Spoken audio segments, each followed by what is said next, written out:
Comebacks are sweet, but you can't have comebacks without setbacks.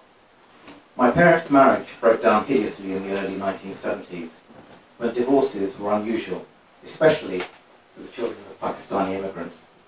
I didn't really understand. I became diabetic and almost died.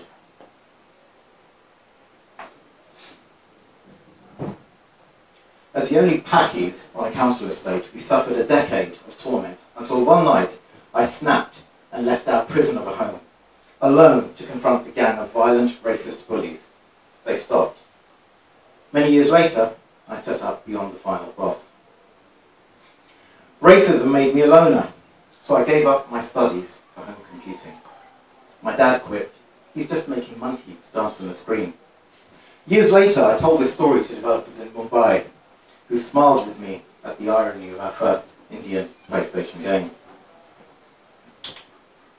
My hobby had turned into a successful career, but as cancer was taking my father in the late 1990s, he told me for the first and last time what every son wants to hear. I'm proud of you.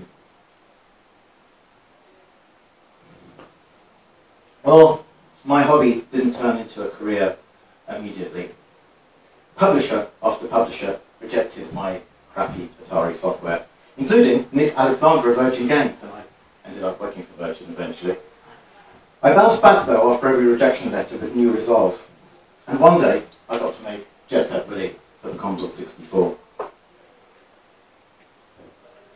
Sometimes though we create setbacks for ourselves. I met Richard Jones, who's the boss of Interceptor, at a PCW trade show where I was turning off his Commodore 64s for playing copyrighted music. We got to chat and he invited me to his offices and offered me £3,000 for Baby Starts Walking. Arrogantly, I turned it down. That was stupid. I thought I was finished until I saw Night Law. Remember Night Law? Yeah. Then I knew I had to rip it off. I worked on Chimera, Firebird turned it down. I was surprised, but you know, instead of whining, I made it better and took it back. They signed it. We made money together. Good times again. I got into magazines and onto cable TV. I took black cabs everywhere. And I ate out wherever I wanted. I had my own home office, yes, with my own phone line and dual cassette answering machine. Can you dig it? Despite the photo, I didn't do drugs. I was on top of the world, and I was only 19. After my father passed away, my career took a turn. I went to Hasbro Interactive to founding a games funding startup, which I imaginatively called Start Games. I was making a lot of money and spending it as quickly as I could. So what could possibly go wrong? Well, I went from a six-figure salary to unemployment, divorce, debt, homelessness, and sickness in 2 years. My parents' marriage ended hideously, and so did mine. My parents' marriage lasted 16 years, and so did mine. How could it happen? It happens. When Liverpool came back to win the 2005 Champions League final, I started my own comeback and found a place to live. Then I was burgled, twice. I lost everything, most painfully the Xbox with Halo. My daughter cried because she lost her progress. I went to a cafe with a dear friend, and I said that I'd dust myself down, I'd pick myself up, and I'd get everything back again and then some. So I did.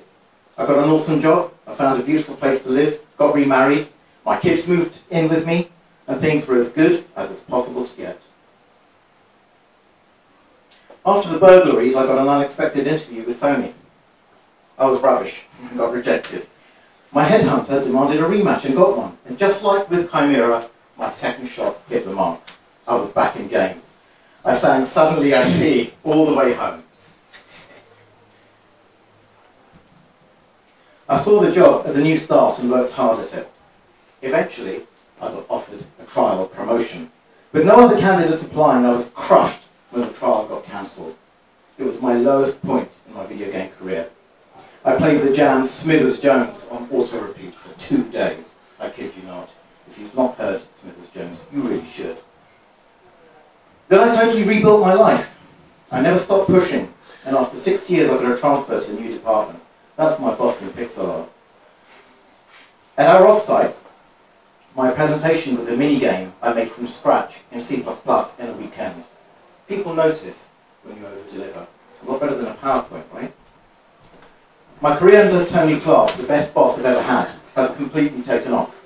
I still giggle when I mention alongside Shuhei Yoshida and Adam Boyes. I mean, just ridiculous. And of course, becoming a meme is the ultimate accolade, so thank you, Gav.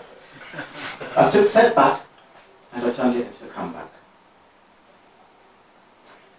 I became diabetic in 1973 when it was considered a death sentence. The treatment methods were primitive and control was a hit-and-miss affair. I was in and out of hospital, nearly dying on several occasions. But I never, ever let diabetes hold me back. Through my teens, I battled with racism, bullying, depression, and the ravages of diabetes. School was fucking awful. I merely survived it and couldn't wait to leave. I wasn't going to say fucking. After yet another brush with death, my doctor said, keep this up, and you won't make 40, son. That's my right eye, by the way, after a bleed. Diabetes gave me kidney disease, mini-strokes, and blindness. And in 2011, I changed everything. Lorenzo was there to watch. Kidney disease gone, and after a sight-saving operation, I can see well enough to read, drive, and yes, sometimes even code. Diabetes also gave me a chance to heal myself. The comeback worked out. The Persian emissary said, our arrows will blot out the sun, and King Leonidas said in return, good, then we will fight in the shade. He saw the opportunity in the crisis. Art is hard, but in every setback is the opportunity for a comeback. So fight back, come back, win. Thank you.